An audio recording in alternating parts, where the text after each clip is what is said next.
شروع کرتے ہیں آج کا یہ تجزیہ۔ کبھی سوچا ہے کہ ہم تبدیل ہونے کا ارادہ تو بہت کرتے ہیں، مگر اسے عملی جامہ پہنانا اتنا مشکل کیوں ہو جاتا ہے؟ چلیے اس سفر میں جانتے ہیں کہ ہمارے ارادے آخر خودکار عادات یعنی آٹومیٹک ہیبٹس میں کیسے بدلتے ہیں۔ تو سب سے پہلے ایک اہم سوال دماغ میں آتا ہے، آخر کیا وجہ ہے کہ اپنے آپ کو بدلنے کا پختہ ارادہ کرنے کے باوجود ہم اکثر واپس اپنی پرانی ڈگر پر آ جاتے ہیں؟ نئے مقاصد بنانا آسان ہے، پر ان پر ٹکے رہنا یہی تو اصل مسئلہ ہے، اور آج ہم اسی گتھی کو سلجھائیں گے۔ آج کے اس جائزے میں ہم نفسیات کے سافٹ ویئر اور دماغ کے ہارڈ ویئر دونوں کو ملا کر سمجھیں گے۔ ہم ایجنسی کی نفسیات، مائنڈ سیٹس، عادات کی نیورو سائنس، ہیبٹ لوپ اور آخر میں تبدیلی کی عملی حکمت عملیوں پر جلدی سے نظر ڈالیں گے۔ اچھا، تو شروع کرتے ہیں اس پہلے حصے سے۔ یہ تصور 1954 میں جولین بی روٹر کی سوشل لرننگ تھیوری سے نکلا۔ دراصل یہ بتاتا ہے کہ انسان اپنی زندگی اور اس کے فیصلوں پر کتنا کنٹرول محسوس کرتا ہے۔ یہاں دو بالکل مختلف نظریے سامنے آتے ہیں، ایک ہے انٹرنل لوکس آف کنٹرول اور دوسرا ایکسٹرنل۔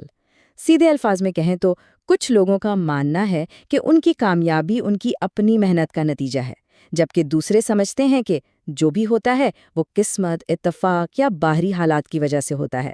اب ذرا سوچئے، جس کا داخلی کنٹرول یا انٹرنل لوکس آف کنٹرول مضبوط ہوگا، اسے یقین ہوگا کہ اس کی محنت رنگ لائے گی، اور یہ یقین ہی تو اعلیٰ کارکردگی کا بنیادی سافٹ ویئر ہے۔ جب دماغ کو پتا ہو کہ کوشش سے فرق پڑے گا تو پھر محنت کرنا خود بخود آسان لگنے لگتا ہے نا؟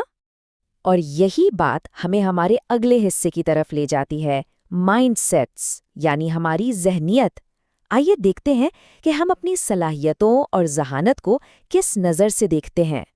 کیرول ڈویک کی اس مشہور تحقیق نے دو بالکل الگ سوچوں کو واضح کیا۔ ایک طرف فکسڈ مائنڈ سیٹ ہے، جہاں لگتا ہے کہ ذہانت تو پیدائشی ہوتی ہے، بدلی نہیں جا سکتی، اور ناکامی کا مطلب ہے راستہ بند۔ دوسری طرف گروتھ مائنڈ سیٹ والے ہر مشکل کو سیکھنے کا موقع سمجھتے ہیں۔ ان کے نزدیک دماغ ایک پٹھے یا مسل کی طرح ہے، جسے محنت سے مضبوط کیا جا سکتا ہے۔ اور اسی لیے کیرول ڈویک کا یہ قول بہت وزن رکھتا ہے کہ طلباء کو ان کی ذہانت پر نہیں بلکہ ان کی محنت اور طریقہ کار پر شاباش دینی چاہیے۔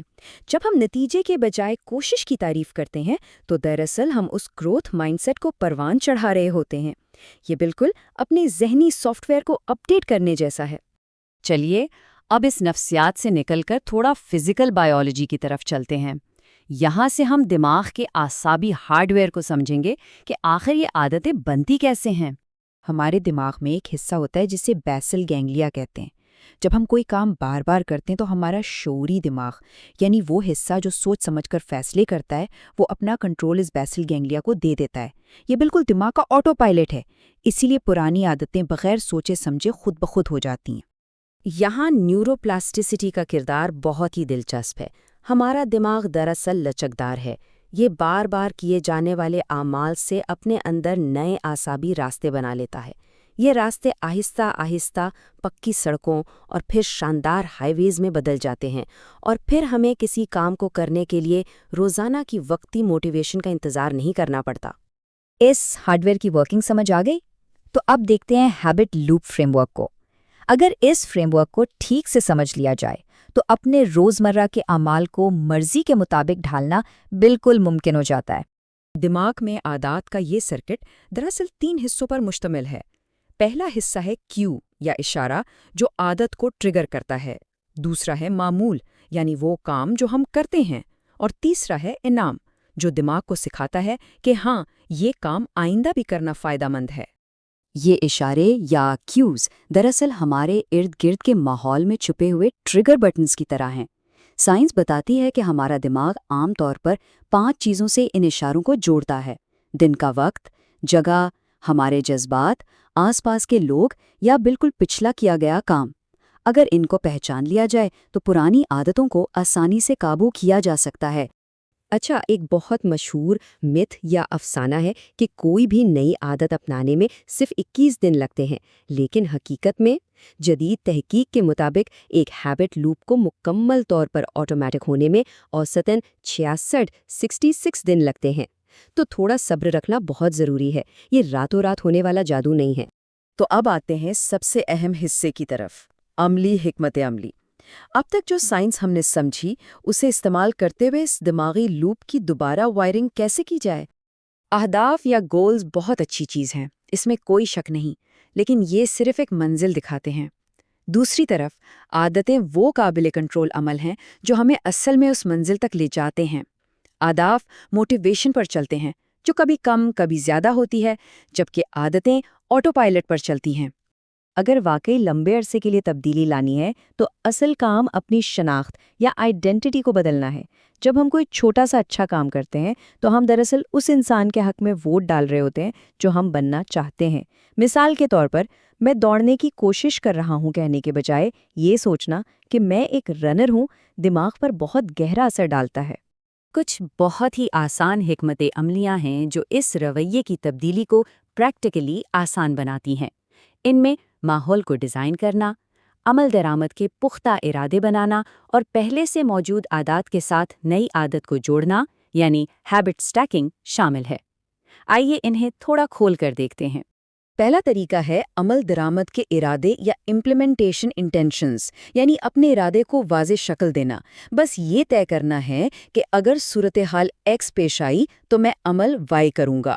یہ چھوٹی سی ٹرک موقع پر سوچنے کی تھکاوٹ کو ختم کر دیتی ہے اور تحقیق کے مطابق اس سے اہداف حاصل کرنے کے چانسز دوگنے ہو جاتے ہیں۔ ہے نا کمال کی بات؟ پھر آتا ہے ماحولیاتی ڈیزائن، جس کا مطلب ہے اپنے ارد گرد کی جگہوں کو اپنے مقاصد کے مطابق ڈھالنا۔ یہاں سارا کھیل رکاوٹ کو کم یا زیادہ کرنے کا ہے۔ اچھی عادات کو آنکھوں کے سامنے اور آسان بنائیں اور بری عادات کے راستے میں مشکلیں کھڑی کر دیں۔ قوت ارادی سے زیادہ ہمارا ماحول ہمارے اعمال طے کرتا ہے۔ تبدیلی کا یہ ارتقاء ایک بتدریج عمل ہے۔ پہلے ہفتے میں ہم ماحولیاتی تبدیلیاں نافذ کرتے ہیں جو 4 ہفتوں میں ایک پختہ ارادے کی شکل اختیار کر لیتی ہیں، اور پھر اوسطاً 66 دنوں میں یہ مکمل خودکار ہو جاتی ہیں۔ تب جا کر کہیں 12 ہفتوں میں یہ طویل مدتی شناخت کا حصہ بنتی ہیں۔ جیسا کہ گلوبل RPH کے تجزیے میں بھی کہا گیا ہے، ایک بار قائم ہونے کے بعد عادات شعوری تحریک سے آزاد ہو کر کام کرتی ہیں۔ جب دماغ کا ہارڈ ویئر ان معمولات کے ساتھ جڑ جاتا ہے تو روز روز خود کو زبردستی دھکا دینے کی ضرورت ہی نہیں پڑتی۔ عمل بغیر کسی مشقت کے خودکار ہو جاتا ہے۔ اس جائزے کو سمیٹتے ہوئے ہمیں ایک قدم پیچھے ہٹ کر یہ ضرور سوچنا چاہیے کہ ہمارے گہرے دماغی عقائد اور ذہنیت اس وقت ہماری روزمرہ زندگی کے اعصابی لوپس کو کس طرح چلا رہے ہیں، کیونکہ ارادے کو خودکار عمل میں بدلنے کا سارا راز ان عقائد اور دماغی کیمسٹری کی اسی خماہنگی میں چھپا ہے۔